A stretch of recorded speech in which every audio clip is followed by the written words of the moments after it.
Hello and welcome back to my YouTube channel. In case it's your first time here, my name is Terry. So have you ever asked yourself, is Greencard really free? Like people say, is it really free? How much money are you going to spend before you get to the United States? In my opinion, Greencard is not free. You're going to spend quite some money, a lot of money, but it's affordable compared to other visas. And on today's video, I want to answer all the questions that you guys have been asking me in the comment section, especially on the videos about Greencard. If you have not watched those videos, please go back and watch, and I will appreciate. Not just appreciate, but you're going to have a lot of knowledge, especially if you're looking forward to apply for the 2025 Greencard.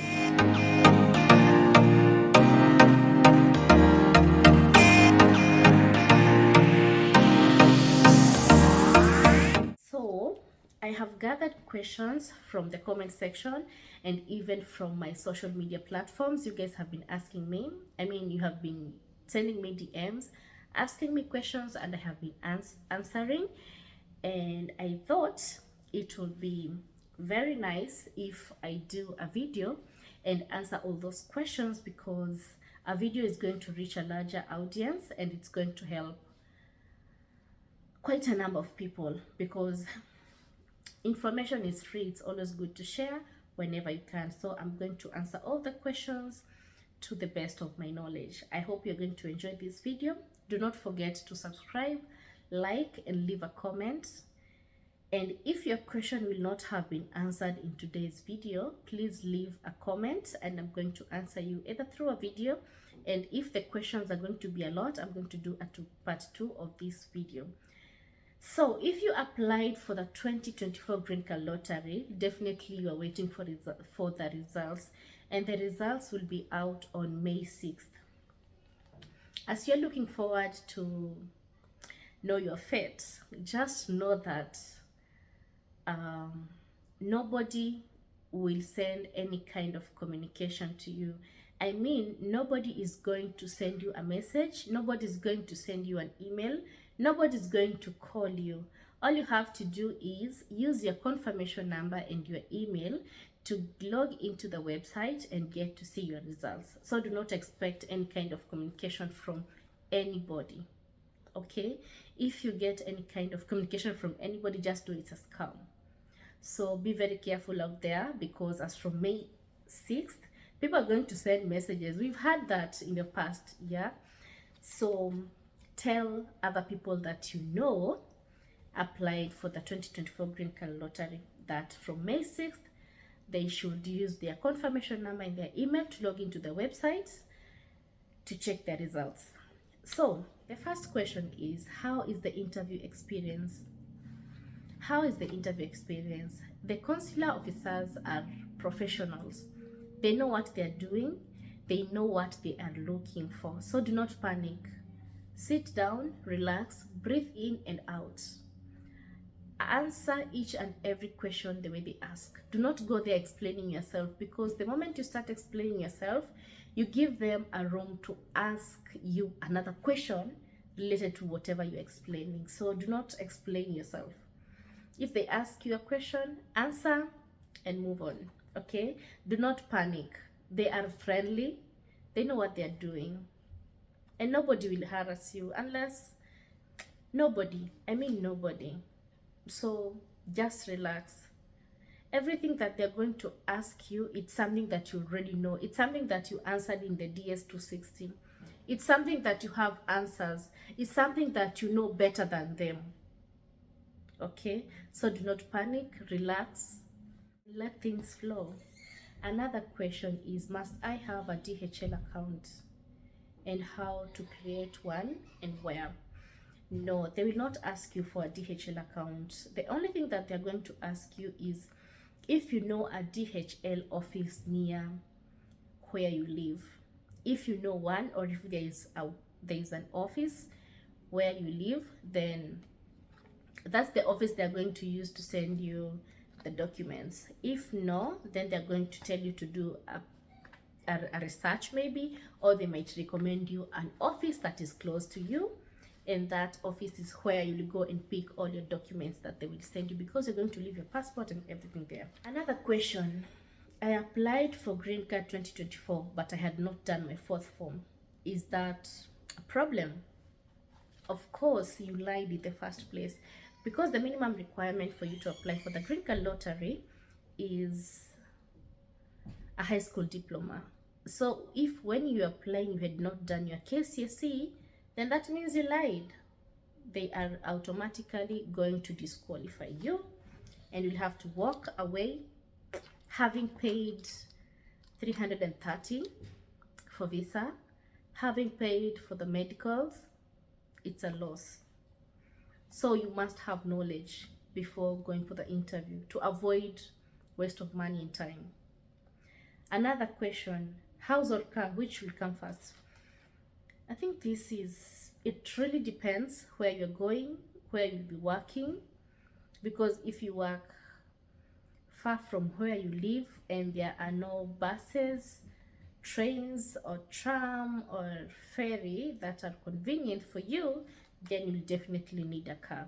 But if you live and work in a place where all other means of transport are easily available and accessible, then why would you need a car? Another question: can I book a hotel and use that as my address? No, you can never book a hotel and use that as an address, because that's a commercial address. It's not a residential address, and it's not safe. They cannot send you your personal documents there to that address. So do not make that mistake of telling them that you're going to live in a hotel. They're going to disqualify you. So no, look for a host, get an address that you're going to present during the interview, and even at the migration, even at the point of entry at the migration officers, they're going to ask you for the address. Another question is, I lost my email and password, please help. There is no other way. If it's a password, you can retrieve it, but an email, there is no way. You just have to wait for the next. I'm sorry. Another question is, can you please give us a cost breakdown for the whole process, from medical, visa, flight? What I will say is, it really depends, but there are two things that are fixed. For the medical, it can be from 29,000 to 36,000 or even 40,000 per person. So it will really depends. I don't know. It depends on what. I don't know if it's age or something. I don't know. But majority have paid around that 6,000. Visa, for the visa interview, it's called the visa fee. It's $330, and this is fixed. So you're going to convert that into your currency. But in dollars, it's $330. $330, and that is fixed. Another cost that you're going to incur is the green card fee. It is $220. That is fixed. But that you can pay while in Kenya or in your country, or you can pay it once you get to the United States. That's why I'm saying green card is not free. You are paying for the visa $330. You are paying for green card $220. So that is $550. So green card is not free, but it is affordable compared to other type of visas that you'll have to pay a lot of money. You must have, your bank account must have a lot of money, the bank statement. But for green card, I think it's quite affordable because it's only $550, and you'll not be required to have money in your bank account. Another expense is the flight. The flight, it will really depend on the type of airline. The airline that you're going to use, how many people are traveling. You can always Google that information. It is readily available in the internet. Then you must have pocket money, because once you reach at the airport, how are you going to pay for Uber in case your host is not there to pick you up? some other things like you will need to buy water, you will need to buy some other things, maybe some things your host will not provide. Maybe your host will only provide shelter, but everything else you'll have to pay for yourself. So it's good to have your own money. Another question, what are type of the diseases that can deny me a green card?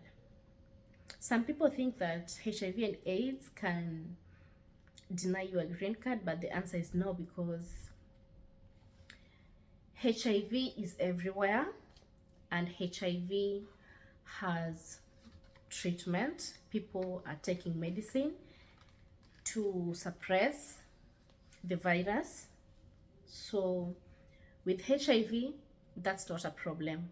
But the problem comes in when you have TB, you have gonorrhea, you have syphilis, and it's not treated. Let's say you have TB, but you have been treating it for the past 6 months, you're going to get a green card. But if you have not treated this TB and it's active and infectious, then they are not going to give you a green card because it's infectious. You have to treat it first, then you're good to go. Another question is, I have a criminal record. Will I fail the interview? That's why you are required to get a good conduct. If your good conduct states that you have a criminal record in the past, then you can always go back to the police station that was responsible with your case. Then they are going to give you a certain document that you're going to take it, I think, to the DCI office. I'm not sure. I have somebody who did that. But yes, you'll also require money to do that, especially if you want to speed up the process. But it's something that, especially if your criminal record was not, I think 5 years ago, not past 5 years, I mean. But it's something that you can always do something about, but you must have money to speed the process and clear your records. Another question is, how many hours is the flight? It really depends with the airline. If you're using the KQ, that is the direct flight from Nairobi to New York, the minimum hours is 13 hours. Maximum, it can go up to 15 hours depending on how the weather is. If it's raining, it's cloudy, there's a lot of, is it called? I don't know. But if it's not so clear in the air, in the sky, of course, they're going to take a lot of time on the sky. But again, if you're using flights like Emirates, that is not a flight, a direct flight. You have to stop Dubai, then have a layover of around 2 hours, if I'm not wrong, if I can remember well. I think 2 hours. Then you fly to the United States. It's going to take quite some time, more than 15 hours. If you're using the KLM, that you have to go through Netherlands, Amsterdam, then of course it's more than 15 hours. So it really depends. You can go and Google that. Then once you have been given a visa, once you've been told now you can travel to the United States, you have to travel within the first 6 months. After 6 months, your visa is expired and you'll have to go for the, in fact, not the interview, you'll have to apply again. So you have to travel within the first 6 months before the visa expires. Let's say you have a family, you are 5 of you. It can be very expensive to travel, all of you. So the husband or the wife can always come first, then look for a job, look for a house, make everything, put everything together so that now you can invite your family. Now your family can come over, make sure they travel within the 6 months. Another question is, did you have someone to pick you up from the airport or did you go by yourself? Of course I had someone to pick me from the airport, but if you do not have, maybe your host is busy or not even in the country, in the state where you're going, that's why I'm saying it's always good to write down the address. Make sure you cram it, because at the interview they will ask you, At the point of entry, they are going to ask you, just to make sure that you know where you're going. Okay, so make sure you write it down just in case your phone goes off. Yeah, so you can always take an Uber, Lyft. Yeah, so make sure you write down the address. What if I don't get a host? If you don't get a host, they will disqualify you, because you must get a host. You must get somewhere to live. You must get where you're going.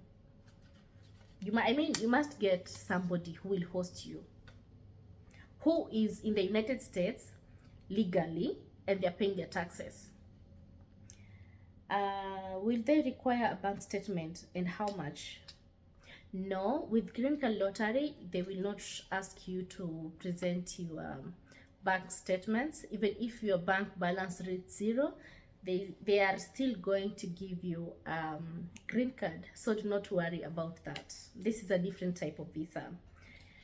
So that's all for today. Wengine wanasema niwatembeze mtaa, lakini watu mnaniambia niwatembeze mtaa. It's not easy sometimes, especially if you are always busy. Nitawatembeza New York. Niwatembeza wapi? Just tell me what you want to see. You know when you tell me what you want to see, it's easier for me to plan, and that is going to guide me. I hope you have enjoyed this video so far. Please give it a thumbs up. Subscribe. We've just hit 1,000 subscribers. Yo, I am very happy. Imagine 1,000 subscribers. It took me almost 15 months to hit 1,000 subscribers. Let me tell you one thing, it's not easy. Content creation, I salute those who get 1,000 subscribers within a week, within a day, within a month. Hey, it's not been easy, but I really thank God. I want to thank each and every person who subscribed to my YouTube channel within the past 15 months. You didn't give up on me, even when I was not consistent. You guys, I love you so much. Yeah, I think I'm going to do a giveaway. We are going to do something to celebrate that. So until next time, bye bye.